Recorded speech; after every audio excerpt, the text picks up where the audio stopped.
বিশ্ব রাজনীতিতে নতুন করে শক্তির প্রদর্শন করল রাশিয়া। পারমাণবিক অস্ত্র বহনে সক্ষম নতুন প্রজন্মের আন্তঃমহাদেশীয় ব্যালিস্টিক ক্ষেপণাস্ত্র সারমাতের সফল পরীক্ষা চালিয়ে আবারও পশ্চিমা বিশ্বকে বার্তা দিল মস্কো।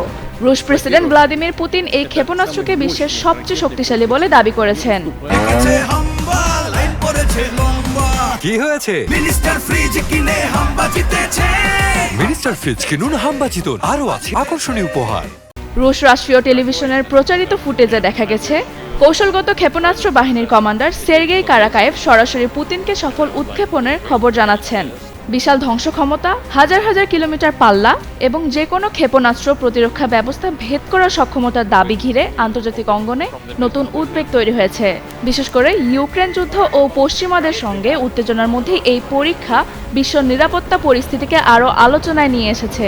রাশিয়ার দাবি অনুযায়ী সারমাত ক্ষেপণাস্ত্রটি বর্তমান ও ভবিষ্যতের সব ধরনের ক্ষেপণাস্ত্র প্রতিরক্ষা ব্যবস্থা ভেদ করতে সক্ষম। প্রেসিডেন্ট পুতিন জানিয়েছেন, চলতি বছরের শেষ নাগাদ এটি আনুষ্ঠানিকভাবে রুশ সামরিক বাহিনীতে যুক্ত হবে। রুশ প্রেসিডেন্ট আরও দাবি করেন, এই ক্ষেপণাস্ত্রের ওয়ারহেডের ধ্বংস ক্ষমতা পশ্চিমা দেশগুলোর সমমানের ক্ষেপণাস্ত্রের তুলনায় 4 গুণ বেশি। পশ্চিমা বিশ্বে এটি সাটার্ন 2 নামেও পরিচিত। রাশিয়ার তথ্য অনুযায়ী সারমাতের পাল্লা 35,000 কিলোমিটারেরও বেশি এবং এটি সাব অরবিটাল ফ্লাইট সক্ষমতা রাখে। পুরনো সোভিয়েত যুগের ভয়বোদা ক্ষেপণাস্ত্রের পরিবর্তে এটি ব্যবহার করা হবে। 2011 সালে শুরু হওয়া এই প্রকল্পের উন্নয়ন প্রক্রিয়ায় একাধিক জটিলতা দেখা যায়।